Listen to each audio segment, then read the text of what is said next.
प्यारे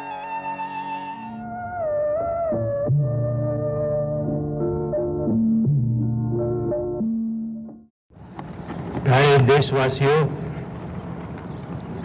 आप सब लोगों को मेरा नमस्कार। आज हमारी आज़ादी की 46वीं वर्षगांठ के शुभ अवसर पर मैं आप सबको बधाई देता हूं, हार्दिक अभिनंदन देता हूं। आपको पता है, कुछ ही दिन पहले हमने भारत छोड़ो आंदोलन की स्वर्ण जयंती मनाई थी। वो आंदोलन जो हमारे स्वतंत्रता आंदोलन में सबसे अधिक निर्णायक रहा और जिसके बाद 5 साल के भीतर हमें आज़ादी मिली। आज उन स्वतंत्रता सेनानियों में से कई लोग सौभाग्य से हमारे साथ हैं, सजीवित हैं, जिन्होंने बहुत बड़ी कुर्बानी करके आज़ादी दिलाई थी। कई लोग चल बसे हैं। उन सबके प्रति मैं अपनी कृतज्ञता प्रकट करता हूं, राष्ट्र की कृतज्ञता प्रकट करता हूं। यह राष्ट्र उन्हें कभी नहीं भूलेगा, हमेशा याद रखेगा और उनका नाम हमारे इतिहास में अजर और अमर रहेगा। आज 15 अगस्त है। आज एक नई शुरुआत हो रही है तकनीकी क्षेत्र में। आपके दूरदर्शन में अब तक 2 चैनल होते थे, आज से 6 चैनल आपको उपलब्ध होंगे। ये कोई छोटी बात नहीं है।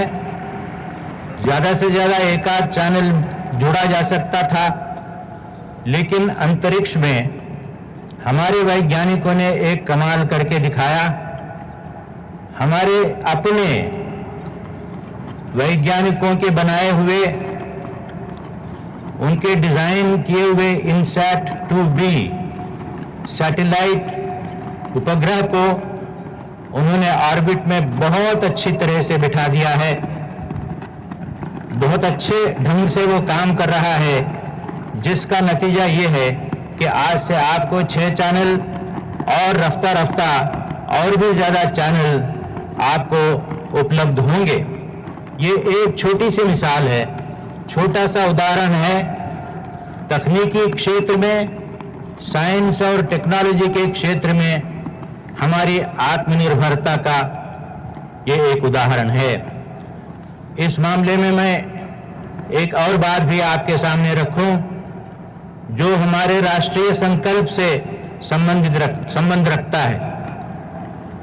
इसी उपग्रह को बनाने के सिलसिले में एक इंजन की हमें जरूरत पड़ी, जिसको क्रायोजेनिक इंजन कहते हैं। आपने अखबारों में पढ़ा होगा। इस इंजन को लेकर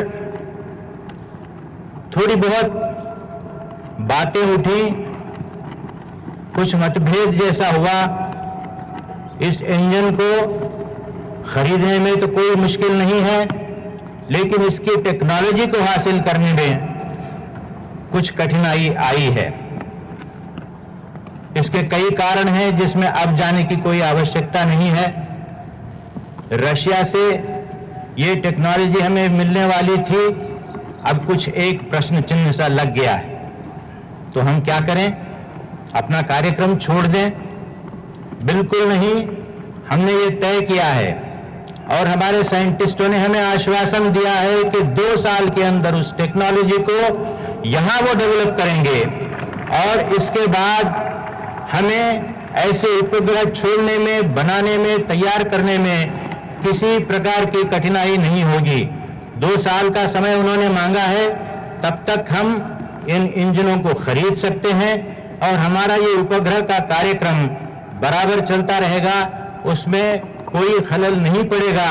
ये मैं आपको आश्वासन देना चाहता हूं। आज एक बहुत ही अविस्मरणीय दिन है। आगे पीछे देखकर कुछ जायजा लिया जाता है,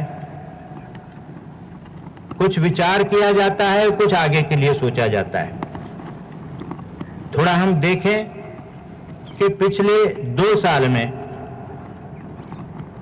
इस सरकार की और भारत की जनता की क्या उपलब्धियां रहीं, थोड़े में मैं आपको बताना चाहता हूं। ये नहीं कि आप नहीं जानते, लेकिन फिर भी एक बार दोहराना अच्छा होगा। पहले तो हमें आर्थिक क्षेत्र की तरफ मुड़ना है, क्योंकि आर्थिक परिस्थिति देश की जब तक ठीक नहीं होती, जिस हालत में ये सरकार मुझे मिली थी, इस सरकार को, आज की सरकार को मिली थी, जो आर्थिक व्यवस्था हमें विरासत में आई थी, उसके हिसाब से आज तुलनात्मक दृष्टि से आपको देखना पड़ेगा कितनी तरक्की हमने की है 2 साल के भीतर। एक तरह से आश्चर्यजनक है, और ये इस बात का सबूत है कि हमारी आर्थिक परिस्थिति अच्छी थी, ढांचा अच्छा था, मूलतः अच्छा था। साल 2 साल के लिए उसको बिगाड़ दिया गया, इसलिए बिगड़ गया। इसके बाद फिर हम उसे संभालने लगे और एकदम वो संभल गया, बड़ी तेजी से संभल गया। ये इसी बात का प्रमाण है। इसलिए हमें कोई मायूस होने की आवश्यकता नहीं है।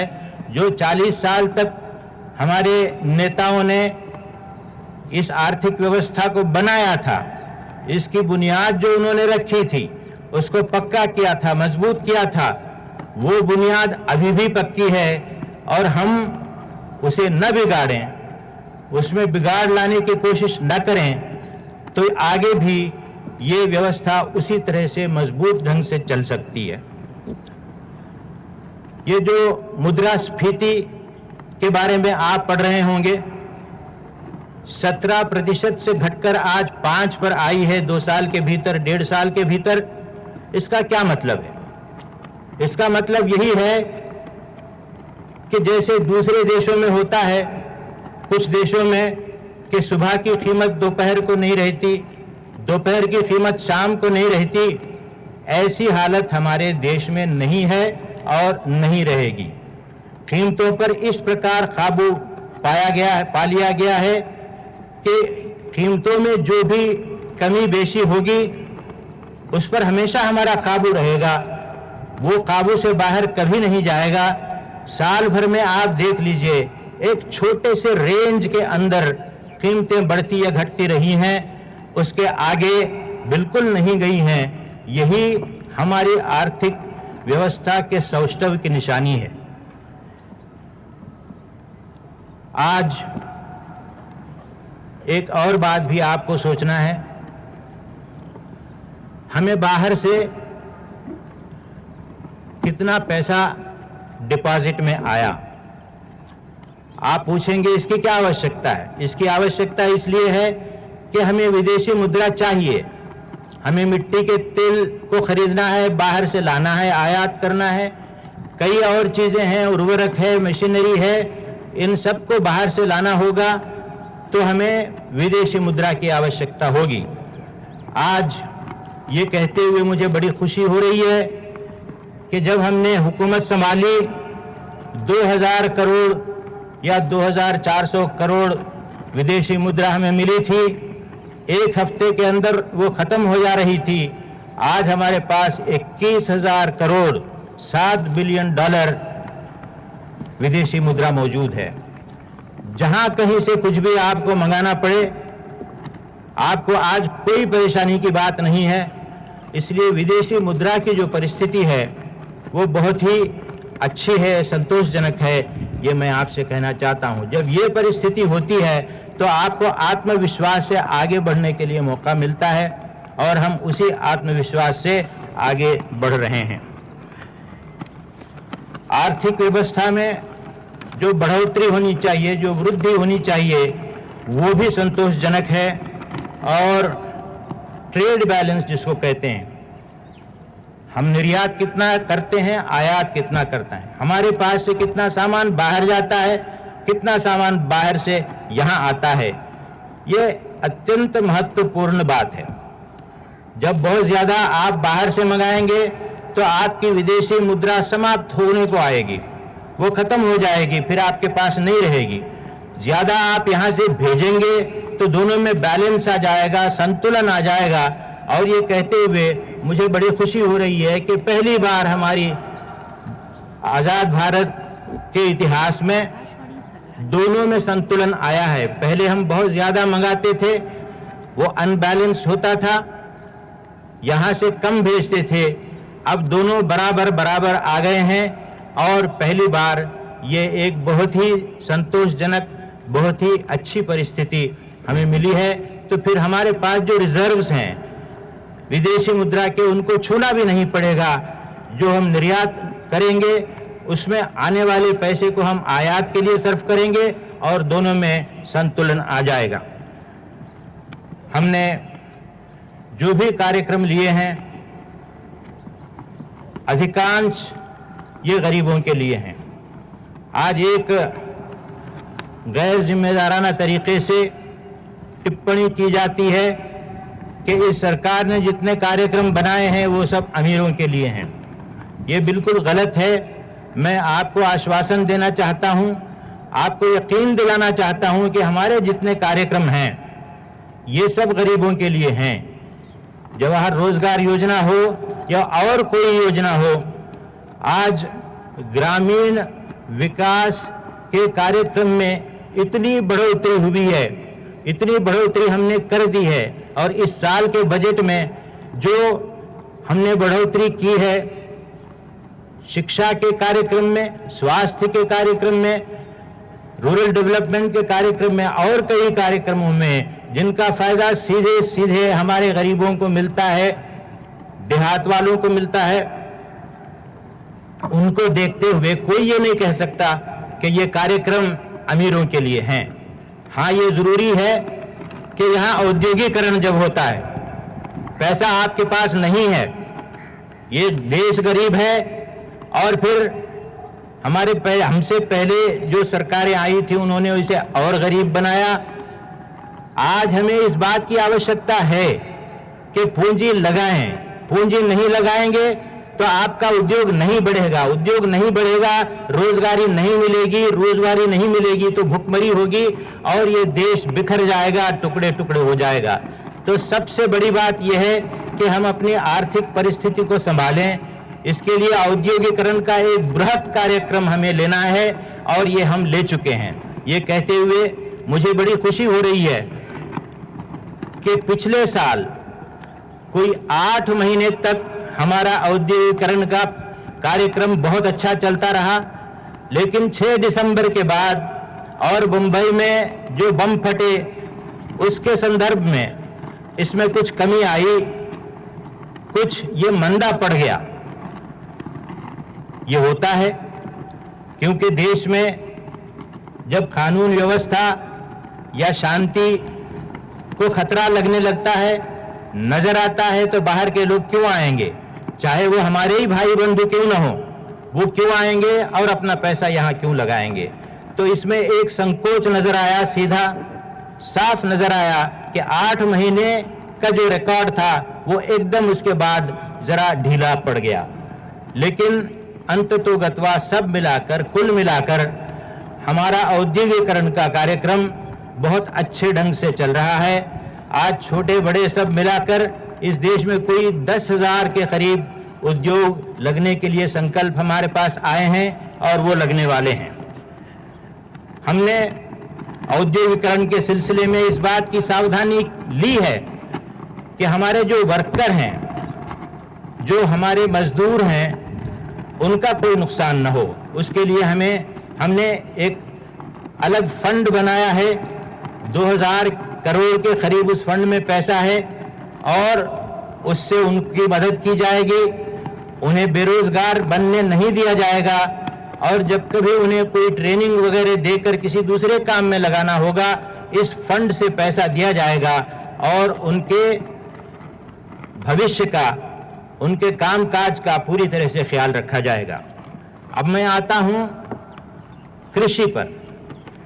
हमारे लिए बड़े गौरव की बात है कि कि इस साल कृषि उत्पन्न हमारा जो रहा 40 साल में इतना उत्पन्न कभी नहीं रहा।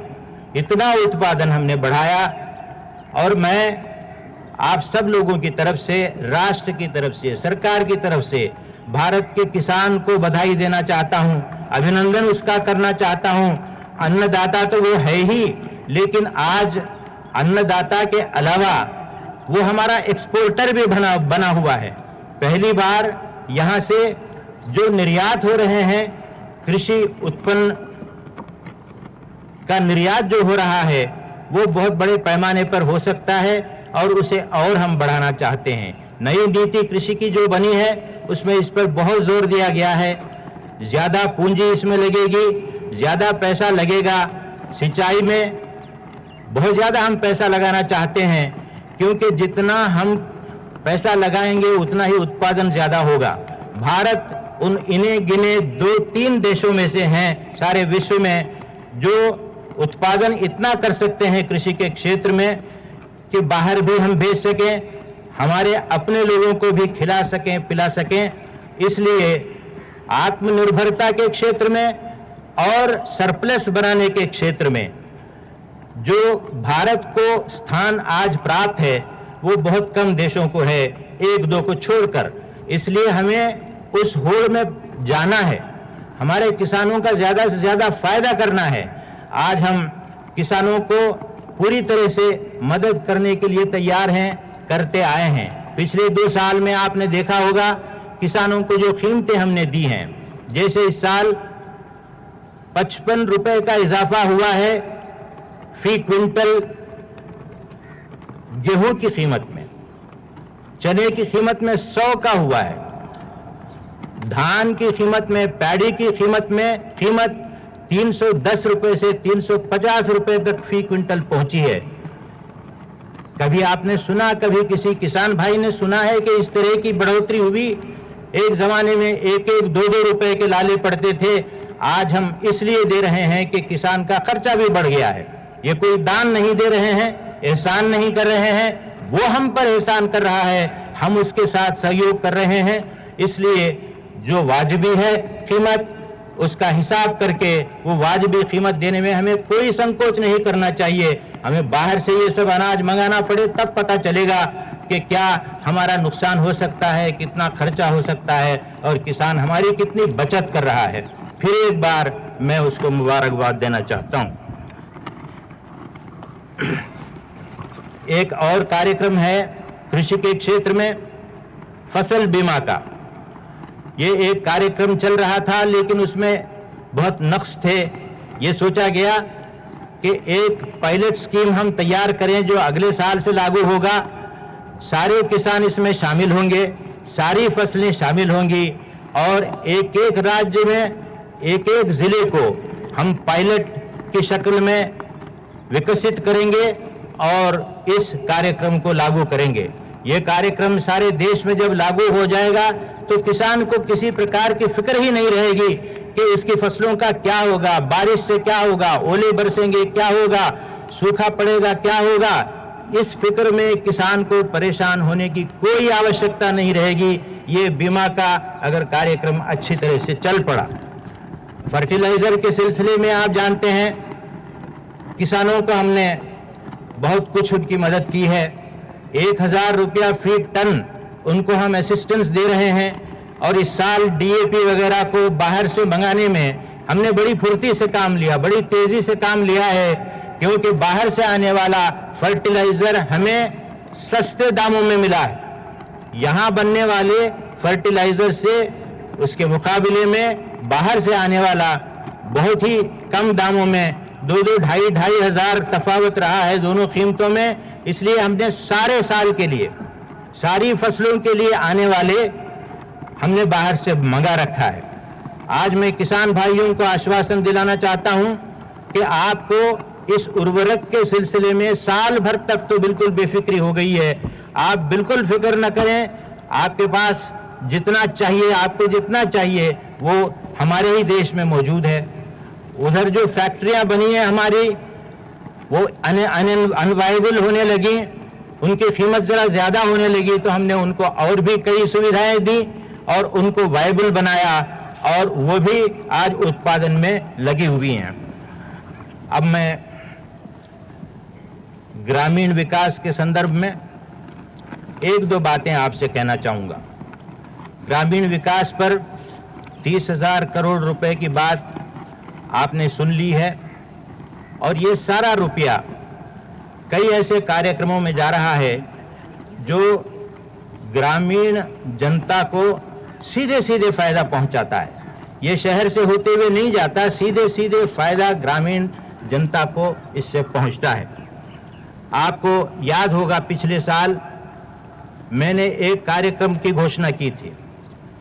हमारे गांव में कई कारीगर होते हैं लेकिन उनके जो औजार हैं वो बहुत पुराने हैं, पता नहीं 100 साल पुराने, 200 साल पुराने।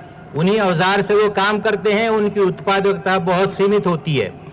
हमने कहा था कि भारत के सारे कारीगरों को, ग्रामीण कारीगरों को नए टूल्स देंगे, नए औजार देने का एक बृहद कार्यक्रम हम उठाएंगे। मुझे ये कहते हुए खुशी हो रही है कि पिछले साल हमने 62 जिले और इस साल 100 जिले और लिए हैं और पंचवर्षीय योजना के समाप्ति तक हम सारे भारत में इस प्रोग्राम को लागू करेंगे। इसका बहुत अच्छा फायदा हुआ है। 1 लाख या 1.5 लाख से ज़्यादा अभी तक किसान इससे फायदा, वो कारीगर इससे फायदा उठा चुके हैं। उनकी उत्पादकता बढ़ी है। यहाँ तक कि जो लोग अपना घर छोड़कर शहरों में गए थे वो भी कई वापस आए हैं, क्योंकि अपने घर में बैठे, अपने गांव में बैठे उनको उतनी ही आमदनी होती हो जो शहर में होती है, तो वो बाहर क्यों जाएंगे अपना घर छोड़कर। कई लोग वापस भी आए हैं। ये खामोशी से हो रहा है, इसमें कोई तड़क भड़क नहीं है, दिखावा नहीं है, बाजा गाजा नहीं है। ये एक एक गांव में एक एक कारीगर के पास जाकर उससे बात करके ये दिया जा रहा है उसको नया टूल किट, जिससे उसका फायदा होता है। लेकिन लाखों का फायदा इसमें हो रहा है, ये मैं आपसे कहना चाहता हूं। इस कार्यक्रम को बीच में छोड़ना नहीं है, पूरी योजना में ये काम चलेगा और एक एक कारीगर हमारा अच्छे टूल्स से काम करने लगेगा। ये एक तरह से वहां के कारीगरों की जिंदगी में एक क्रांति ही साबित होगी। पीने के पानी के सिलसिले में बहुत बड़ा कार्यक्रम लिया गया है। आप जानते हैं लगभग जो रेवेन्यू विलेजेस कहलाते हैं उन सबको हम कवर कर चुके हैं, लेकिन एक एक गांव में छोटे छोटे हैमलेट्स भी होते हैं। उन हैमलेट्स को अब कवर करना है, क्योंकि एक गांव में अगर 3-4 हैमलेट हुए, जहां कहीं पानी की जरूरत पड़ी, 10 घर भी वहां हो तो वहां पानी की आवश्यकता पड़ेगी। ये नहीं कहा जा सकता कि यहाँ लोग कम हैं इसलिए पानी की जरूरत नहीं है। पानी की सबको जरूरत है, तो इसलिए इन सबको कवर करने का एक बृहद कार्यक्रम चल रहा है इसी रूरल डेवलपमेंट के तहत। अब फिर अंत में आपको इसकी कड़ी पंचायती राज, इसके सिलसिले में आप जानते हैं कि 4 साल के जद्दोजहद के बाद, 4 साल इसमें रुकावटें डालने के बाद कई लोगों ने, अभी हम इस बिल को पास कर चुके हैं, इस विधेयक को पार्लियामेंट में ये पास हुआ है, राज्य सरकारों ने वहां की असेंबलियों में पास कराया है, कानून बन गया है। 1 साल के अंदर सारे भारत में पंचायती राज का एक नया ढांचा खड़ा हो जाएगा, जिसमें लोगों की स्वशक्ति, उन्हीं की जो शक्ति है, जो छिपी हुई है, जो निहित है, वो ऊपर आएगी। जिसको दबाया जा रहा था वो शक्ति ऊपर आएगी और आप देखेंगे विकास के कैसे भव्य कार्यक्रम ये लेंगे और भारत में कैसी हलचल होगी, कितनी चहल पहल होगी नए कार्यक्रम में। मैं महिलाओं को, बहनों को कहना चाहता हूं कि जब ये पंचायत आएगी नहीं तो उसमें 30% महिलाएं होंगी। एकदम इतनी बड़ी जिम्मेवारी आप पर आ रही है, उसके लिए आप तैयार रहिए। आज तक एकाध महिला होती थी तो वो भी कुछ ज्यादा बोल नहीं सकती थी, काम नहीं कर सकती थी, लेकिन अब तो महिलाओं को उसमें बढ़ बढ़कर काम करना पड़ेगा, अपने लिए जो भूमिका है उसको संभालनी पड़ेगी। शेड्यूल ट्राइब के लिए तो वहाँ रिजर्वेशन है ही, वो बताने की कोई आवश्यकता नहीं है, वो हमेशा पहले की तरह बरकरार रहेगी उनकी आबादी के हिसाब से। अभी सफाई कर्मचारियों के बारे में पिछले साल मैंने कहा था कि एक कमीशन हम बनाएंगे। मुझे ये कहते हुए बड़ी खुशी हो रही है कि इसको खाली कमीशन नहीं बल्कि कानूनी कमीशन, स्टैट्यूटरी कमीशन हमने बनाने का फैसला किया है। वो विधेयक पार्लियामेंट में इस वक्त है, शायद कल परसों पास हो जाता, लेकिन किसी कारण नहीं हुआ। अगले कुछ ही दिनों में वो पास होने वाला है। ये बहुत ही पिछड़ा हुआ एक समाज है, इसका उद्धार आवश्यक है और हम इसमें कोई कसर उठा नहीं रखेंगे।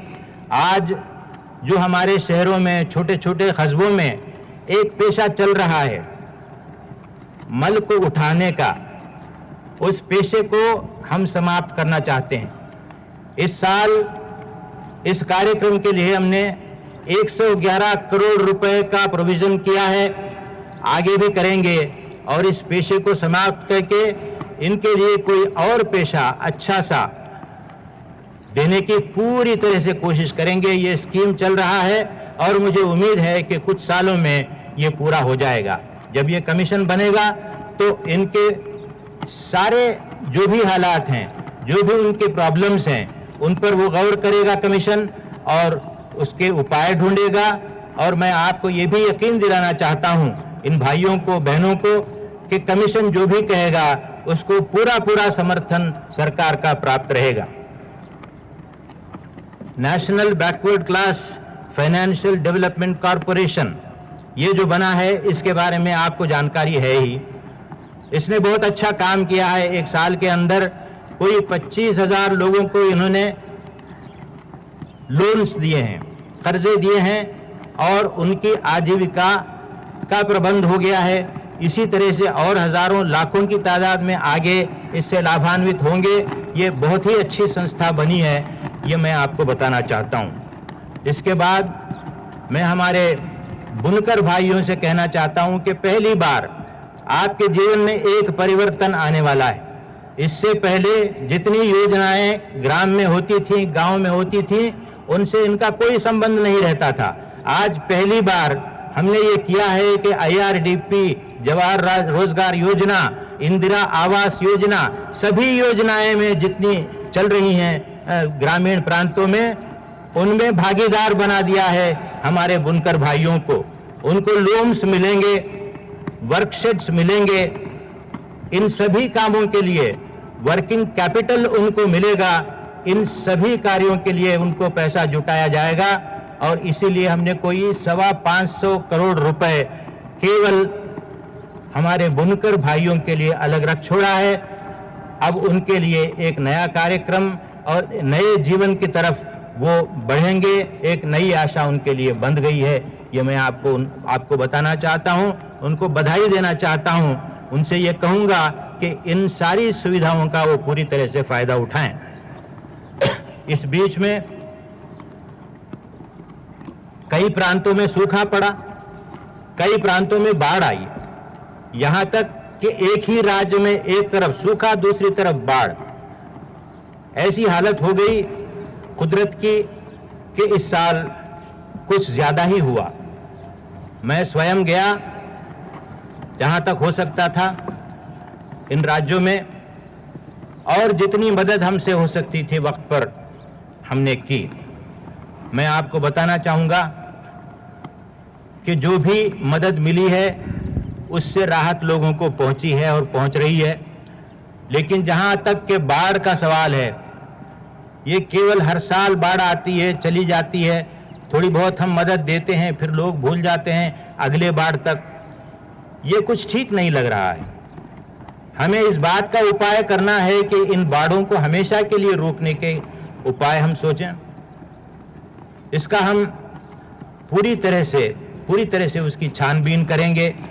ये जल्दी होने वाला काम नहीं है, इसमें कई साल लग जाएंगे, लेकिन कहीं ना कहीं हमको ये शुरुआत करनी पड़ेगी और मैं आपको वादा करूंगा कि ये काम हम शुरू करेंगे चाहे बिहार से करें, चाहे उत्तर प्रदेश से करें, चाहे किसी और राज्य से करें, ये काम शुरू करना पड़ेगा, पूरा करना पड़ेगा, नहीं तो हमेशा के लिए ये अभिशाप हमारे देश के पीछे लगा रहेगा। बंधुओं, अब मैं कुछ नए स्कीमों को आपके सामने पेश करना चाहता हूं, कुछ नई घोषणा मैं करना चाहता हूं। पिछले कुछ दिनों में हमने इस बात का विचार किया है कि कई स्कीम हमारे पास चल रहे हैं, लेकिन उनके साथ साथ कुछ नई स्कीमों को भी बनाना पड़ेगा और लोगों के सामने पेश करना पड़ेगा, लागू करना पड़ेगा। पहली स्कीम है, हमारी बहनों से इसका संबंध है, ग्रामीण बहनों से विशेषकर। आज महिला की जो स्थिति है हमारे समाज में आपसे छिपी नहीं है।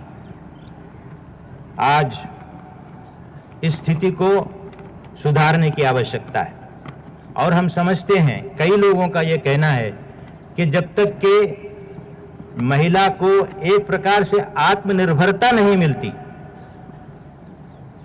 पैसे के मामले में, आर्थिक मामलों में आत्मनिर्भरता जहां तक हो सके उसे मिली, तो फिर उसका सिर ऊंचा हो गया, उसको एक स्थान मिला समाज में, केवल कामकाज करने का नहीं, लेकिन समाज के एक घटक के रूप में उसको स्थान मिलना चाहिए, जिसको हम एम्पावरमेंट कहते हैं। उस एम्पावरमेंट का कार्यक्रम आज हमको लेना है और उस कार्यक्रम के सिलसिले में हमने ये सोचा है, बहुत बड़ी बात है,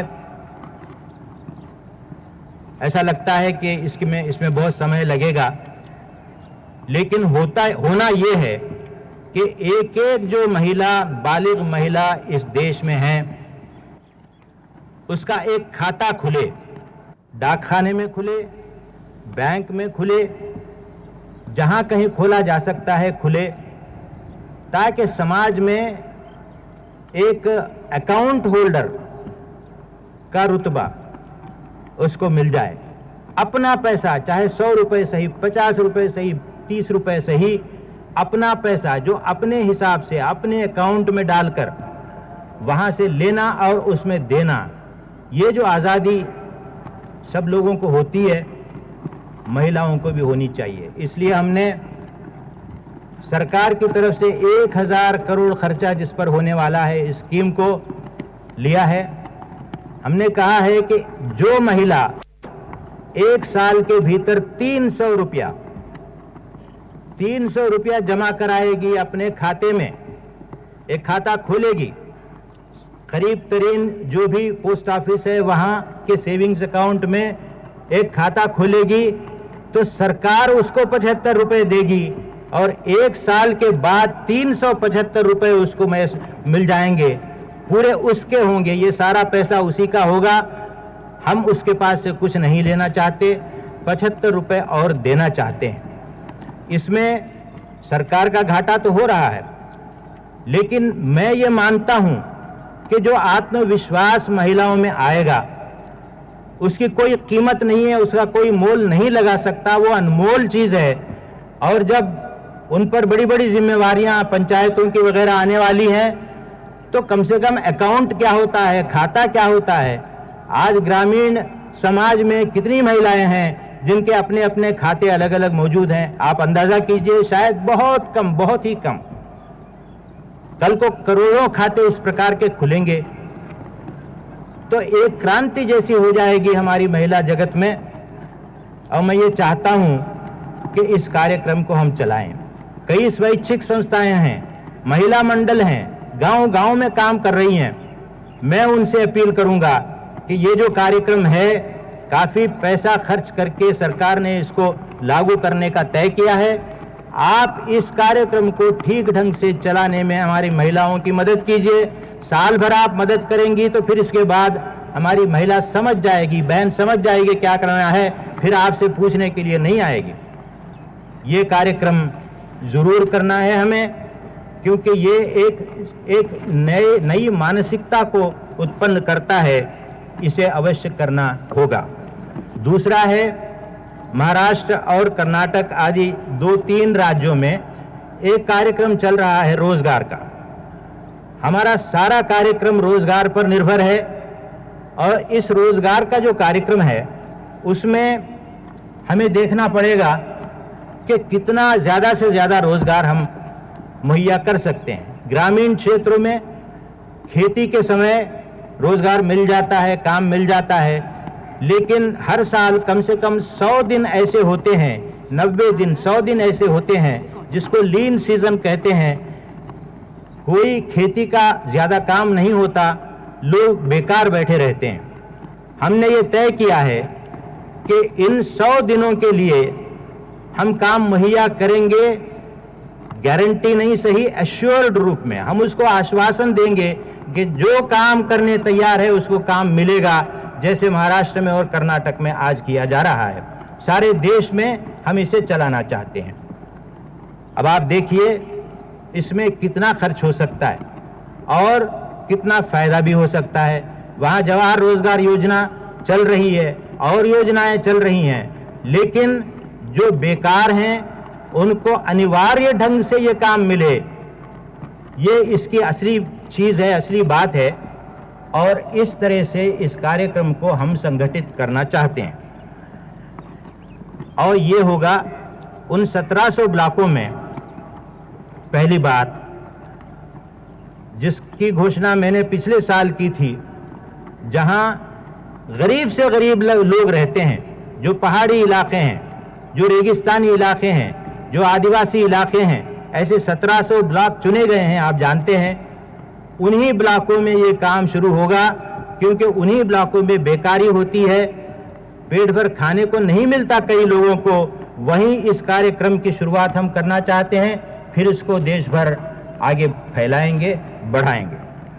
तीसरा कार्यक्रम है हमारे ऐसे नौजवान जो थोड़ा बहुत पढ़े लिखे हैं लेकिन उनको रोजगार नहीं मिलता, एजुकेटेड अनएम्प्लॉयड, जैसे मैट्रिकुलेट हैं या मैट्रिक फेल हो भी होंगे, ऐसे जिनको काम नहीं मिलता। इसलिए नहीं मिलता कि उनके पास जो क्वालिफिकेशन है वो शायद काफ़ी नहीं है, या फिर वैसे भी नहीं है रोजगार तैयार। तो उनके लिए हमने ये सोचा है कि एक एक छोटे छोटे उद्यम में, छोटे छोटे धंधे में, कोई दुकान लगाए, कोई शॉप खोल ले, साइकिल शॉप खोल ले, कोई इस प्रकार के छोटे छोटे धंधे हमारे पास हजारों की तादाद में मौजूद हैं, लोग कर रहे हैं। उन धंधों में हमारे नौजवानों को लगाकर, थोड़ी तालीम की ज़रूरत है, बहुत बड़े डिग्री की कोई ज़रूरत नहीं है, ऐसे लोगों को हम रोज़गार देना चाहते हैं। 2 व्यक्ति मिलकर एक उद्यम चलाएंगे तो हम उनको 1 लाख रुपया देंगे और 1 लाख रुपए में ये लोन होगा, जिसमें कोई 7,500 रुपये सब्सिडी होगी और उसको चलाने के लिए हम जो ट्रेनिंग चाहिए वो देंगे और भी जो सुविधाएं चाहिए वो देंगे। और हम सोचते हैं कि अगले 3 साल में, पंचवर्षीय योजना के बाकी 3 साल में, हम 10 लाख इस प्रकार के नौजवानों को ये नौकरी दे सकते हैं, ये रोजगार जुटा सकते हैं। ये हमने हिसाब लगाया है, इसके लिए पैसा भी जुटा रखा है। ये 3 जो नए कार्यक्रम हैं, ये आज मैं इनकी घोषणा कर रहा हूं, इसलिए कि इसके बाद भी 3 साल हमारे मौजूद हैं और इनमें इन कार्यक्रमों को पूरा किया जा सकता है। अब मैं थोड़ा नज़र डालूंगा हमारे राजनीतिक परिप्रेक्ष्य पर, पृष्ठभूमि पर और परिदृश्य पर। पंजाब के सिलसिले में मैं कह चुका हूं, आप भी जानते हैं कि वहाँ पूरा अमन है, पूरी शांति है। यदि पूछा जाए कि आज सारे भारत में सबसे शांतिपूर्ण राज्य कौन सा है, तो जवाब यही मिलेगा कि पंजाब है, जहाँ लगातार 12 साल तक खून की नदी बहती रही। ये पंजाब के जनता के गौरव की बात है, सरकार की गौरव की बात है, राज्य सरकार की, और जिन्होंने ये सब मुमकिन करके दिखाया, आतंकवादियों से भिड़कर, उनसे संघर्ष करके, उनको काबू में लाके, उन हमारे सेना के और पुलिस के जवानों का भी गौरव है। इन सबको मैं हार्दिक धन्यवाद देता हूं इस राष्ट्र की तरफ से। पंजाब हमारा अन्नदाता राज्य है, वहां कोई भी गड़बड़ होगी तो उसका असर सारे भारत पर पड़ेगा। लेकिन शाबाश उन लोगों ने ये कारनामा करके दिखाया कि जब कुछ तो खून हो रहा था तब भी पंजाब पहले नंबर पर ही था उत्पादन में, दूसरे नंबर पर नहीं खिसका। ये बहुत बहुत गौरव की बात है। फिर से मैं उनको बधाई देना चाहता हूं। अभी पंजाब में औद्योगिक क्रांति आने वाली है, उसके सारे सामान मुहैया किए जा चुके हैं। अगले 2-3 साल में आप देखेंगे कि कृषक क्रांति के साथ साथ, हरित क्रांति के साथ साथ वहां औद्योगिक क्रांति भी आएगी। मेरी बात आप याद रख लीजिए, क्योंकि उसके लिए सारी तैयारी हो रही है।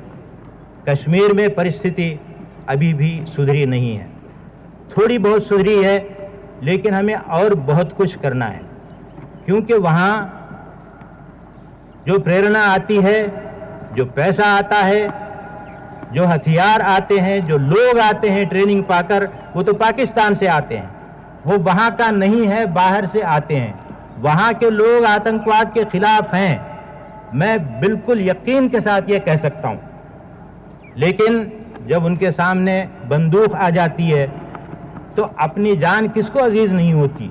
लोग कहते नहीं हैं, लेकिन आज आतंकवाद थम जाए तो वो खुशी मनाएंगे, चैन की सांस लेंगे, इसमें कोई शक नहीं है। हमें आगे बहुत कुछ करना है कश्मीर के सिलसिले में। और जो पाकिस्तान एक तरफ प्रचार करता है कि ह्यूमन राइट्स का वहां वायलेशन हो रहा है, मानवीय अधिकारों का उल्लंघन हो रहा है। अभी 2 दिन पहले, बहुत दूर की बात नहीं है, 2 दिन पहले वहां के आतंकवादियों ने एक बस को बीच में रोका और उसमें 16-17 आदमियों को उतारकर उन लोगों को गोली मार दी। इनके गोली के जो शिकार हुए, क्या उनके मानवीय अधिकार नहीं है? उनको जिंदा रहने का हक नहीं है? ये केवल इन्हीं आतंकवादियों को है। और जब मुठभेड़ में, एनकाउंटर में आतंकवादी मारे जाते हैं तो ये लोग क्यों परेशान होते हैं? ये क्यों प्रचार करते हैं? क्या आतंकवादियों को ही सारे मानवीय अधिकार हैं? लोगों को मारने के भी हैं और फिर मानवीय अधिकार उन्हीं के पास हैं कि उनको कोई न मारे। ये तो अजीब दलील हुई, इसलिए हम इसको मानने को तैयार नहीं हैं। मैं उनको बधाई देना चाहता हूं जिन्होंने आतंकवाद का मुकाबला करके कई लोगों को पकड़ा और आज थोड़ा बहुत वहां काबू पाने की कोशिश की है। आगे ये चलता रहेगा, चाहे पाकिस्तान कुछ भी कर ले, लेकिन कश्मीर हिंदुस्तान का, भारत का अविभाज्य अंश है। इसको यहां से कोई नहीं तोड़ सकता, कोई नहीं जुदा कर सकता, चाहे वो जितना जोर लगा लें। क्या होगा? वो तो केवल यही कहलाएंगे। अभी अभी पाकिस्तान को खुद एक आतंकवादी राष्ट्र के रूप में घोषणा करने तक नौबत आई थी। आतंकवादी तो है ही, लेकिन राष्ट्र को भी आतंकवादी राष्ट्र की घोषणा करने के लिए अब जब सामान मुहैया वो कर रहे हैं तो किसका नुकसान कर रहे हैं, ये भी वो सोच लें। मैं उनसे अपील करूंगा और मैं उनको चेतावनी भी देना चाहूंगा कि इस कार्यक्रम में किसी का कोई फायदा होने वाला नहीं है और बिलखुसूस उनका तो बिल्कुल होने वाला नहीं है। भारत अपनी जगह बराबर रहेगा, कश्मीर भारत में रहेगा और हर तरह से कश्मीर के लोगों की सेवा हम करेंगे। उनकी जो अंदरूनी जो समस्याएं होंगी उनको हम हल करेंगे। ये कुछ तो खून से ये होने वाला नहीं है। अब आसाम के सिलसिले में, बोडोलैंड के सिलसिले में, अभी झारखंड के सिलसिले में जो छोटी मोटी बातें आई हैं, कुछ बड़ी समस्या हैं उनके लिए जीवन मरण की, क्योंकि कई दिनों से जब आंदोलन चलाते रहते हैं और उसका कोई नतीजा नहीं निकलता है कि लोगों को बुरा लगता है, गुस्सा आता है और वो आपे से बाहर हो जाते हैं। मैं सबको ये कहना चाहता हूँ कि ये सारी समस्याएं हम सुलझाने में लगे हुए हैं। आसाम का सुलझ गया है, बोडोलैंड का सुलझ गया है, झारखंड का भी सुलझ जाएगा थोड़े अरसे में। इसलिए हमें कोई परेशानी की बात नहीं है, उससे में आकर आपे से बाहर होने वाले कोई ज़रूरत नहीं है। मैं उनको ये कहना चाहूँगा। अब रही बात अयोध्या की। मैं सोच रहा था कि इसके बारे में कुछ कहूं या ना कहूं, लेकिन कहना आवश्यक है। वहां विध्वंस हुआ, ऐसा विध्वंस जो भारत के चेहरे को बिगाड़ दिया। आज भारत का चेहरा बाहर विद्रूप नजर आता है, हम लोग विनाशकारी नजर आते हैं। 5000 बरस से जो हम शांति प्रिय रहे हैं, हमारे बारे में लोगों की ये धारणा हो चली है सारे विश्व में कि भारत में ये दरिंदगी कैसे आती है और एकदम कैसे आ जाती है। हमारा गौरव नहीं बढ़ा है, बहुत कुछ हम बदनाम हुए हैं। हमारी संस्कृति पर लोगों को शंका होने लगी है, हमारी शांति प्रियता पर शंका होने लगी है। मैं ये कहना चाहता हूं कि ये जो घिनौना काम हुआ है, इसकी जितनी निंदा की जाए कम है। लेकिन आज विडंबना की बात यह है कि इसी की तारीफ के पुल बाहर बांधे जा रहे हैं। और जब कोई जाके कहता है कि ये जो वहां विध्वंस हुआ बहुत अच्छा हुआ, तो और ज्यादा हमारे बारे में और भारत के बारे में बदनामी वहां होने लगती है।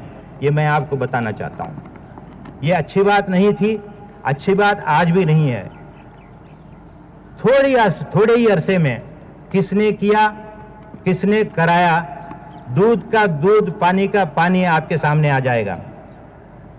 कोई बहुत ज्यादा इंतजार करने की आवश्यकता नहीं है, पता चल जाएगा कि ये कैसे हुआ, किसने कराया, इसका किसका हाथ इसके पीछे था और कैसे ये हुआ। आज मैं आपको यही कहना चाहूंगा कि इन सब कामों के पीछे एक ही बात काम कर रही है, एक ही प्रवृत्ति है। वो प्रवृत्ति है, जैसे आदत पड़ गई है, लत पड़ गई है कि राजनीति के लिए हम धर्म का बेजा इस्तेमाल करें। राजनीति अच्छी चीज है, धर्म भी अच्छा है। धर्म के बगैर जीवन में कोई रास्ता ही नहीं मिलता, भ्रमिष्ट हो जाता है। चाहे कोई भी धर्म हो, धर्म जीवन को एक लाइन पे चलाने के लिए, एक रास्ते पे, सीधे रास्ते पे, रुजु मार्ग पे चलाने के लिए मदद देता है। और राजनीति समाज के संगठन के लिए, राजनीतिक संगठन के लिए, राज्य के संगठन के लिए रास्ता दिखाती है। दोनों अपनी अपनी जगह सही हैं, लेकिन दोनों जो खलत मलत हो जाती हैं, जब राजनीतिक प्रयोजन के लिए धर्म का इस्तेमाल होने लगता है, तो फिर धर्म वो धर्म नहीं रहता, वो सांप्रदायिकता बन जाता है। और सांप्रदायिकता का मुकाबला हम सबको मिलकर करना है, सरकार को, जनता को, बच्चे बच्चे को करना है। उसके लिए जितनी भी कुर्बानी की जाए वो कम है, क्योंकि सांप्रदायिकता का यहाँ दौर दौरा हुआ जैसा कि कुछ सालों से हो रहा है, तो फिर इस देश का कोई भविष्य नहीं रहेगा। देश के टुकड़े टुकड़े हो जाएंगे। जहां ये मान लिया गया कि एक धर्म ऊंचा है, दूसरा नीचा है, एक उत्कृष्ट है, एक निकृष्ट है, तो फिर इस देश में एकता नहीं रहेगी, अखंडता नहीं रहेगी, देश पारा पारा हो जाएगा। मैं आपको बताना चाहता हूं, मजहब में कहीं भी नहीं है, किसी भी मजहब में ये नहीं है कि दूसरे मजहब से द्वेष करो या दूसरे को नीचा देखो या हीन भावना से देखो। सब बराबर हैं, चाहे अक़लियत हो, चाहे अक्सरियत हो। हमारे देश में, हमारे संविधान में, हमारी दृष्टि में सब बराबर हैं। तादाद कुछ भी हो, छोटी से छोटी अक़लियत के भी उतने ही अधिकार हैं जितने बड़ी से बड़ी अक्सरियत के। इसलिए ये जानकर चलना है कि इस देश में इस प्रकार का डिस्क्रिमिनेशन नहीं चलेगा। कोई फर्द कर सकता है, कोई व्यक्ति कर सकता है, कोई छोटा सा समुदाय कर सकता है, कोई पार्टी कर सकती है, लेकिन ये सब हमारे संविधान के खिलाफ हैं। ये भी आपको मान के चलना है। और संविधान का जो उल्लंघन करता है वो हमेशा के लिए नहीं कर सकता। एक दिन करेगा, 2 दिन करेगा, एक चुनाव में करेगा, 2 चुनाव में करेगा, लोग समझ जाएंगे, फिर उसको अच्छा पाठ पढ़ाएंगे। मैं आपसे ये कहूंगा कि इन बातों को छोड़ना है, धर्म को अलग, राजनीति को अलग रखना है। हम दोनों का भी अवलंबन करेंगे, अपने अपने धर्म का अवलंबन कीजिए, किसी को कोई एतराज नहीं है। अपनी अपनी पार्टी में जाके काम कीजिए, लोगों के सामने अपना कार्यक्रम रखिए, वोट पाइए, हुकूमत कीजिए, किसी को कोई एतराज नहीं। लेकिन किसी को यह हक नहीं है कि हिंदू या मुसलमान या ईसाई धर्मों के नाम से वोट मांगने जाए और लोगों को थोड़े दिनों के लिए आपे से बाहर करके एक फ्रेंजी जैसा उत्पन्न करके, कट्टरपन उत्पन्न करके वोट हासिल करके फिर चुप हो जाए, ये नहीं हो सकता, ये नहीं होना चाहिए। मैं आपसे अपील कर रहा हूं, जनता से अपील कर रहा हूं, कोटि कोटि लोगों से मैं अपील कर रहा हूं कि अपनी तरफ से आप इस पर पाबंद रहिए। ये जो हमारे पास धर्म निरपेक्षता जिसको कहते हैं, पंथ निरपेक्षता जिसको कहते हैं, सेकुलरिज्म जिसको कहते हैं, ये हमारी सांस है। ये बंद हो जाएगी तो हमारी सांस बंद हो जाएगी, राष्ट्र की सांस बंद हो जाएगी। हम सरकार की तरफ से कोशिश कर रहे हैं, पार्लियामेंट में ये बिल आया हुआ है, ये कानून आया हुआ है कि धर्म को राजनीति में जो इस्तेमाल करेगा वो इस कानून की खिलाफ वर्जी मानी जाएगी। ऐसा नहीं होना चाहिए। फिर उसका उसकी जो भी सजा हो, जो भी पादाश हो, अपनी जगह है, लेकिन खाली कानून से ये काम नहीं चलेगा। लोगों में इस बात को पूरी तरह से फैलाने की आवश्यकता है। एक एक मन में, एक एक मस्तिष्क में इस बात के भर जाने की जरूरत है। यही मैं आपसे कहना चाहता हूं। हम जो कर रहे हैं उसका पूरक कार्य आप दूसरी तरफ से कीजिए। आप वही करेंगे, हम वही करेंगे तो यहां सेक्युलरिज्म कामयाब होगा। हम करेंगे, आप नहीं करेंगे, या आप करेंगे, हम नहीं करेंगे, तो फिर वो कामयाब नहीं होगा। दोनों को इसे कामयाब करने के लिए मिलजुल कर प्रयास करना है। अब मैं विध्वंस की बात कह रहा था। विध्वंस का क्या जवाब होता है?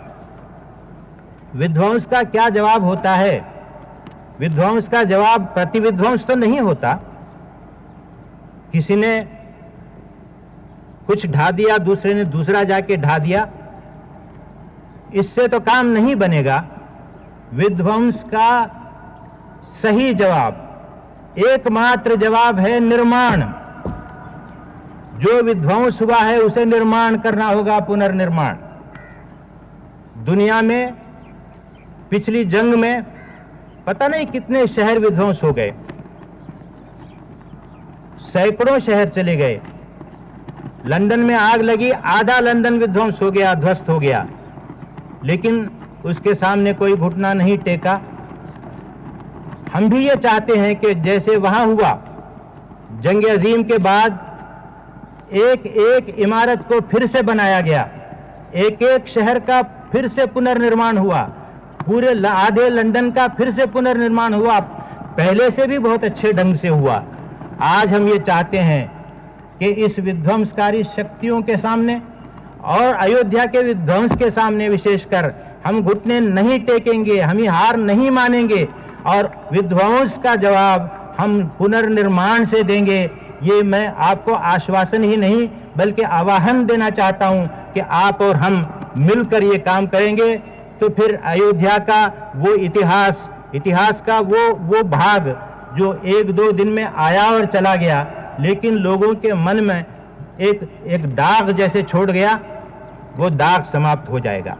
उसको समाप्त करने की आवश्यकता है और तभी हम कामयाब सेकुलरिज्म को इस देश में चला सकेंगे। विदेशी मामलों में आप जानते हैं भारत पिछले 2 साल में बहुत ही सक्रिय रहा है। अभी हमारे ही देश में G15 जो विकासशील देशों का कार्यक्रम है, उनकी बैठक हम बुला रहे हैं। आज कई कार्यक्रम हैं जो विकासशील देशों को करने हैं। विकसित देश और विकासशील देश, इन दोनों में आज जो मुकाबला, जो होड़ लगा हुआ है, उसमें भारत विकासशील देशों की तरफ से एक बहुत अच्छा रोल अदा कर रहा है। मुझे उम्मीद है कि भारत को कामयाबी मिलेगी और उसी तरह से विकासशील देशों के विकास को बचाने का जो प्रयास हम लोग कर रहे हैं, विकास के कार्यक्रमों को बचाने का, वो प्रयास हमारा कामयाब होगा। आज पर्यावरण को लेके नए नए दुखड़े खड़े हो रहे हैं, नए नए वाद खड़े हो रहे हैं, नई नई कंट्रोवर्सियां आ रही हैं और सबको सुलझाना है। कन्फ्रंटेशन के जरिए नहीं, किसी का मुकाबला करने, किसी से झगड़ने आप उतरेंगे तो झगड़े में आप कामयाब नहीं होंगे। आप दलीलों से, बातचीत से, एक दूसरे को समझाने की कोशिश करके ही इन बातों को सुलझा सकते हैं। अब वो जमाना चला गया जब दो ब्लॉक होते थे, आपस में लड़ते थे, एक दूसरे से बहसा बहसी होती थी और अपने अपने लोगों को उकसाकर छोटी छोटी लड़ाइयां करवाते थे। अब वो बात नहीं रही। अब तो हमको अपनी दलीलों के जोर से, अपने अज़्म की मजबूती से आगे बढ़ना है। आपका अज़्म मजबूत है तो आपको कामयाबी मिलेगी। इसके अलावा हमारे पड़ोसी देशों से जो हमारे संबंध हैं आप जानते ही हैं। एक पाकिस्तान को छोड़ के सबके साथ हमारे अच्छे संबंध हैं। पाकिस्तान से भी हमारे बहुत ही अच्छे संबंध बन सकते हैं। 6 बार मैं वहाँ के प्रधानमंत्री जी से मिल चुका हूँ, लेकिन जब कभी मिला व्यक्तिगत रूप से बहुत अच्छे हमारे संबंध हैं, लेकिन जब पॉलिसी की बात आ जाती है, नीति की बात आ जाती है, तो ऐसा लगा किसके हाथ में कितना है ये कहना मुश्किल है। इसलिए मैं कहूँगा, अभी वहाँ चुनाव होने जा रहे हैं, चुनाव होंगे, नया नेतृत्व वहाँ आएगा, कुछ वास्तववाद को लेकर आएगा, हकीकत को पहचानने की शक्ति लेकर आएगा और उस पर अमल करने की भी शक्ति लेकर आएगा, तो फिर से हमारी वार्ता शुरू हो सकती है। इसमें किसी प्रकार की शंका नहीं है, हम तो तैयार हैं। लेकिन सवाल यह है कि एक छोटा सा मसला है, ये ऐसा मसला है बिल्कुल रोज़े रोशन की तरह से, कश्मीर हिंदुस्तान का अंश है, हमेशा रहे है, हमेशा रहेगा। इस हकीकत को मानकर जब चलते हैं तो फिर दोनों देशों में मैत्री ही मैत्री रहेगी, सहयोग ही सहयोग रहेगा और कुछ नहीं रहेगा सहयोग के अलावा। मैं आपको ये आश्वासन देना चाहता हूँ, पाकिस्तान को भी, हमारे पड़ोसी मुल्क को ये आश्वासन देना चाहता हूँ कि आप भूल जाइए, कश्मीर को हिंदुस्तान से अलग करने का प्रयास भूल जाइए। कई बार कोशिश कर चुके हैं, प्रचार चल रहा है, बहुत कुछ आपका भी सरफा हो रहा होगा। अब इसको भूल जाएं तो फिर इस आधार पर हम हमेशा के लिए दोस्त बने रह सकते हैं और हमारी दोस्ती दुनिया के लिए एक नमूना बन सकती है, ये भी मैं आपको बताना चाहूँगा। बंधुओं, मैंने आपका बहुत समय लिया। आज हम जो भी कर रहे हैं, हमारे करोड़ों गरीब भाइयों के लिए, बहनों के लिए कर रहे हैं। ये समझना कि बाहर से पैसा आ रहा है, बाहर से क्यों आ रहा है, काहे के लिए सर्फ होगा, ये सब हमारे कार्यक्रम में केवल भंग करने के लिए, खलल डालने के लिए कहने वाली बातें हैं। कहीं से भी पैसा आएगा, कहीं से भी आके यहाँ उद्योग लगेगा, वो उद्योग लगाने वाला उद्योग ढो के वापस नहीं ले जाएगा। रेल बनाएगा, सड़क बनाएगा, मैं इससे पहले ये कह चुका हूँ, जो भी यहाँ इंफ्रास्ट्रक्चर आएगा वो यहीं का होकर रहेगा, ये हमारा रहेगा। वो जितने दिन रहेगा, इसके बाद वो वापस चला जाएगा। बहुत ज़्यादा होगा तो हम उसको पैसा देंगे, लेकिन हम किसी को जाने देना भी नहीं चाहते। वो आएँ, यहाँ रहें, हमारे साथ रहें, हमारे साझे में रहें, काम करें और हिंदुस्तान की तरक्की में हाथ बटाएं, जैसे और देशों की तरक्की में बटा रहे हैं। उनका स्वागत है और उनसे हमारे कोटि कोटि जनों को फायदा होगा और हम फायदा करके रहेंगे, दिखा के रहेंगे। ये 30,000 करोड़ से मैं मुतमईन नहीं हूँ। 50,000 करोड़ होता तो मुझे खुशी होती, 1 लाख करोड़ होता तो और खुशी होती, लेकिन नहीं है पैसा हमारे पास। जहाँ नहीं है फिर खाली ख्वाब देखने से कोई फायदा नहीं है। जितना हम कर सकते हैं उतना करेंगे। भारत से कई सभ्यताएं बाहर गई हैं, कई सभ्यताओं का जन्म स्थान भारत रहा है। आज इस सभ्यता पर, इस संस्कृति पर, हमारी शांति प्रियता पर जो प्रहार हो रहा है लोगों के मनों में, उससे बचना है, भारत को बचाना है।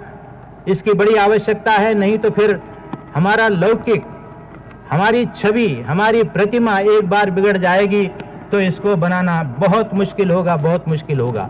और एक दूसरी बात मैं कहूं कि आज आर्थिक कार्यक्रम से हमारा अगर ध्यान हट गया, 1 मिनट के लिए हट गया, एक महीने के लिए हट गया, तो हमारा कितना अपार नुकसान हो सकता है, इसका आपको अंदाजा कर लेना चाहिए।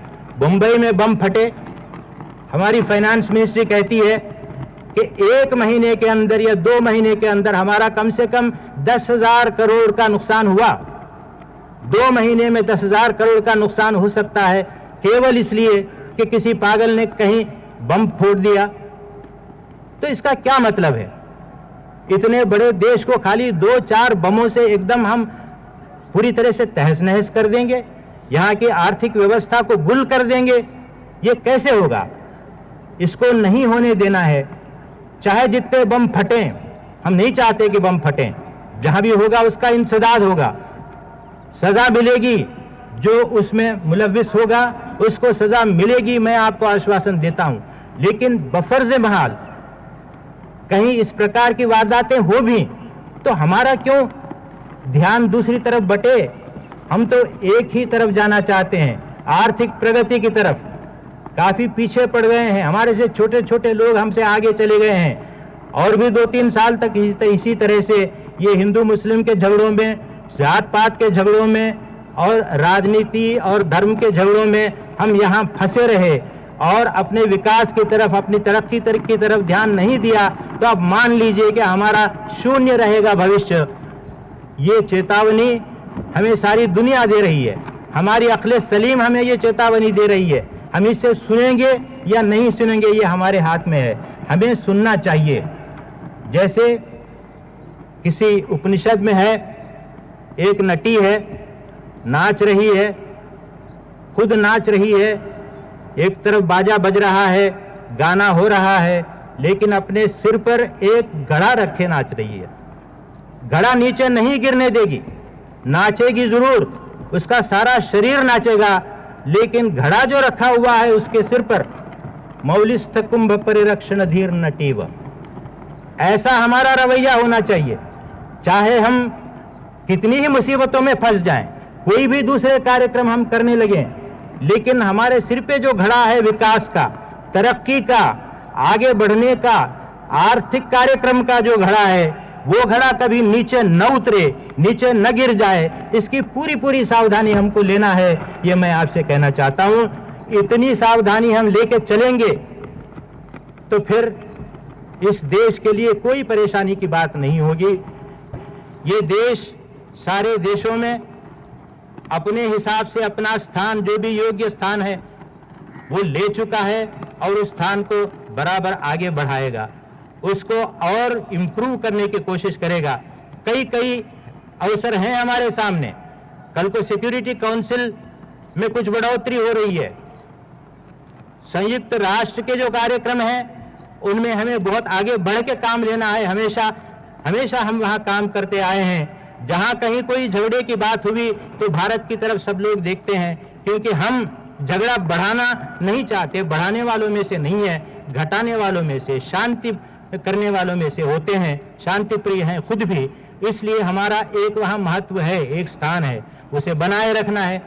और देश के भीतर भी अपना जो स्थान है उसे बनाए रखना है। देश के भीतर जिसकी मजबूती नहीं है, बाहर उसकी मजबूती नहीं हो सकती। इसलिए मैं बड़े अदब के साथ आपसे कहना चाहता हूं कि हम चाहे माइनॉरिटी हो, चाहे मेजॉरिटी हो, चाहे किसी धर्म के अवलंबी हो, या भगवान को नहीं मानने वाले भी हों कुछ लोग, कोई परवाह नहीं है, वो अपने अपने फेथ का मामला है।